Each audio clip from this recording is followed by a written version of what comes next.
Halo Pak.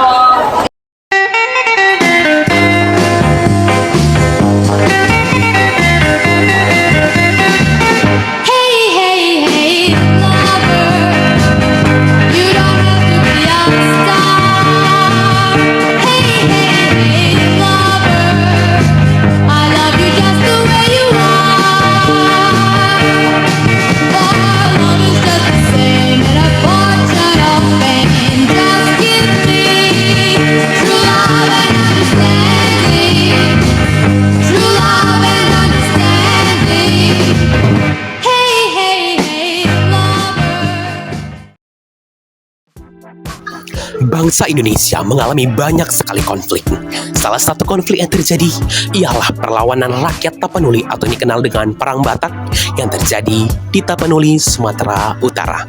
Mari kita saksikan bagaimana kronologi terjadinya, bentuk perlawanan hingga dampak dari Perang Tapanuli. Mula datangnya Belanda ke Tapanuli. Awal mula Perang Batak adalah kedatangan tentara Belanda ke wilayah Sumatera atas perjanjian Belanda ke Inggris pada tahun 824. Dalam perjanjian tersebut menyatakan bahwa Inggris menyerahkan wilayah kekuasaannya yang terletak di Sumatera pada Belanda. Hal ini justru membuat Belanda melakukan monopoli di Sumatera. Perang tersebut bermula dari masuknya Belanda ke Tapanuli. Pada masa itu Belanda menguasai Sumatera Timur dan Aceh sehingga berusaha untuk memperluas daerah kekuasaannya. Ke Tapanuli, Belanda menyerang dan berhasil menguasai kota Natal, Mandiling, Angkola, Sipirot di bagian selatan timur Tapanuli. Tujuannya datangnya Belanda ke Tapanuli.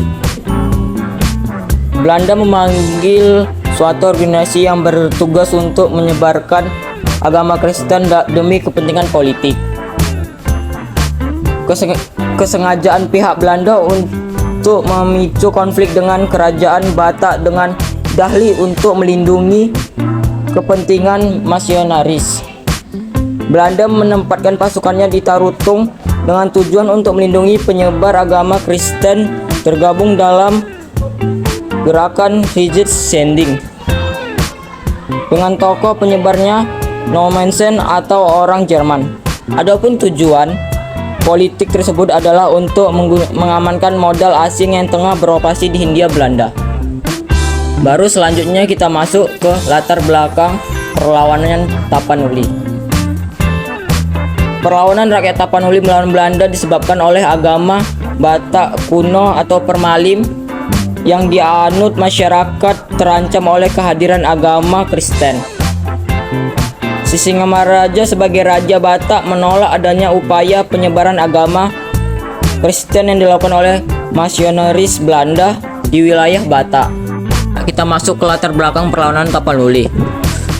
Perlawanan rakyat Tapanuli melawan Belanda disebabkan oleh agama Batak kuno atau Permalim yang dianut masyarakat terancam oleh kehadiran agama Kristen.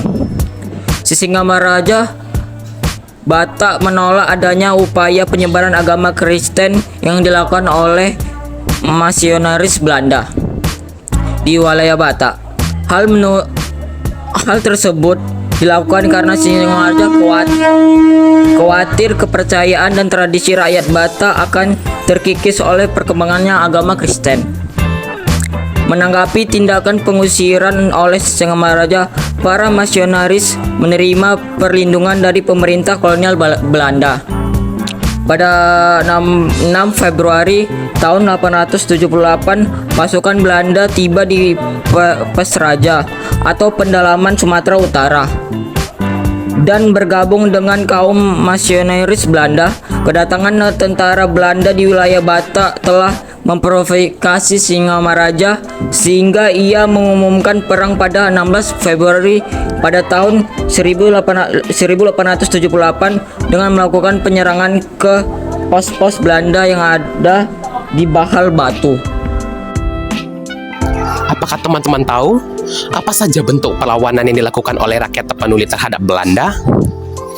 Belanda awalnya datang ke Tapanuli untuk menyebarkan agama Kristen melalui para misionaris yang dikirimkan ke Tapanuli, Sumatera Utara. Namun, Belanda berdalih bahwa mereka ingin melindungi para misionaris, padahal mereka ternyata mempunyai tujuan yang besar, yaitu Pax Nederlandica, dengan tujuan untuk menguasai Nusantara.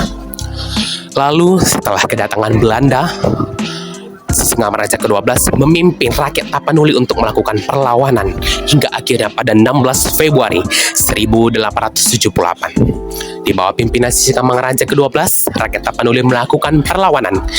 Ini disengaja oleh pihak Belanda, jadi seolah-olah atau seakan-akan rakyat Tapanuli lah yang menyerang Belanda duluan. Lalu Belanda mendatangkan pasukan dari Residen Boyle dan Kapten Angels untuk menghadapi perlawanan yang dilakukan oleh rakyat Tapanuli hingga akhirnya Belanda pada 1 Mei 1878 melakukan perlawanan. Pusat pertahanan rakyat Tapanuli berada di kota Bangkara dan pusat pertahanan Belanda berada di kota Bahak Batu. Namun pusat pertahanan rakyat Tapanuli di kota Bangkara berhasil dikuasai oleh Belanda.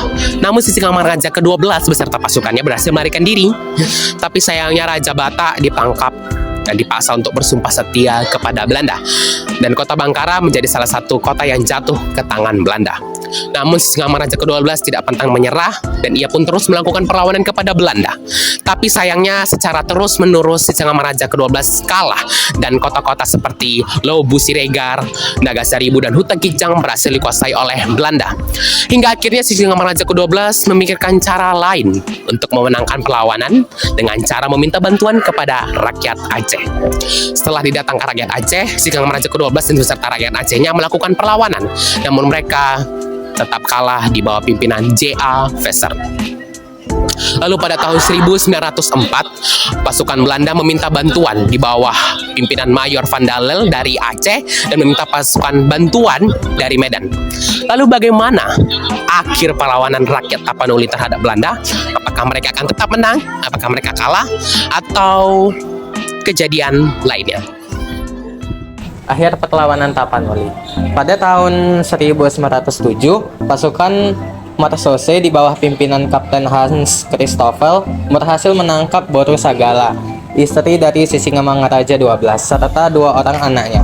Sementara itu, Sisingamangaraja 12 dan para pengikutnya berhasil melarikan diri ke hutan Simsim. Ia menolak tawaran untuk menyerah dan dalam pertempuran tanggal 17 Juni 1907, Sisingamangaraja 12 berhasil dikepung oleh Belanda yang kala itu mendapat julukan Kolonel Macan atau Brigade Setan. Akhir dari pertempuran ini, Sisingamangaraja terkena peluru Marsose Belanda dan gugur bersama dengan putrinya, Lopian, beserta 2 orang putranya yaitu Sultan Nagari dan Patuan Anggi. Gugurnya Sisingamangaraja 12 menandai berakhirnya Perang Batak. Akhir perlawanan Tapanuli pada awal abad ke-20 melibatkan beberapa peristiwa penting, yaitu yang pertama, penangkapan Sisingamangaraja 12. Pada tahun 1907, pasukan Belanda berhasil menangkap Raja Sisingamangaraja 12, pemimpin perlawanan Tapanuli yang sangat dihormati. Penangkapannya dianggap sebagai pukulan besar bagi perlawanan. Karena Raja Sisingamangaraja 12 adalah simbol perlawanan dan penyatuan bagi masyarakat Tapanuli. Yang kedua yaitu eksil dan akhir perjuangan bersenjata. Setelah penangkapan Raja Sisingamangaraja 12, ia dan beberapa tokoh perlawanan lainnya diasingkan ke luar wilayah Tapanuli. Dengan pemimpin mereka diasingkan, perjuangan bersenjata melawan Belanda semakin merosot dan perlawanan yang tersisa menjadi kurang terorganisir. Yang ketiga ada perundingan damai. Pasca penangkapan Raja Sisingamangaraja 12, terjadilah upaya perundingan damai antara pihak Belanda dan beberapa tokoh masyarakat Tapanuli yang masih ada. Perjanjian damai akhirnya dicapai yang memungkinkan sebagian besar wilayah Tapanuli kembali mendapatkan otonomi terbatas di bawah administrasi Belanda. Saya di sini menjelaskan tentang dampak atau akibat perang Tapanuli. Yang pertama, penumpasan perlawanan. Setelah berhasil menaklukkan perlawanan Tapanuli, Belanda mengkonsolidasikan kendali mereka atas wilayah ini dan mengakhiri bentuk perlawanan bersenjata secara signifikan. Yang kedua, penjajahan Belanda yang lebih kuat dengan mengalahkan perlawanan ini. Belanda semakin memperkuat kontrol mereka atas wilayah Tapanuli dan wilayah lainnya di Nusantara. Yang ketiga, pembangunan infrastruktur meskipun dengan tujuan eksploitasi sumber daya alam, Belanda juga memulai pembangunan infrastruktur di wilayah Tapanuli seperti jalan, pelabuhan, dan perkebunan. Namun ini dilakukan untuk kepentingan kolonial Belanda. Dan terakhir itu perubahan sosial dan budaya di Tapanuli. Penjajahan Belanda membawa perubahan signifikan dalam masyarakat budaya dan ekonomi Tapanuli termasuk penyebaran agama Kristen. Oke, itulah dampak-dampak atau akibat yang ada perang Tapanuli. Sekian dan terima kasih.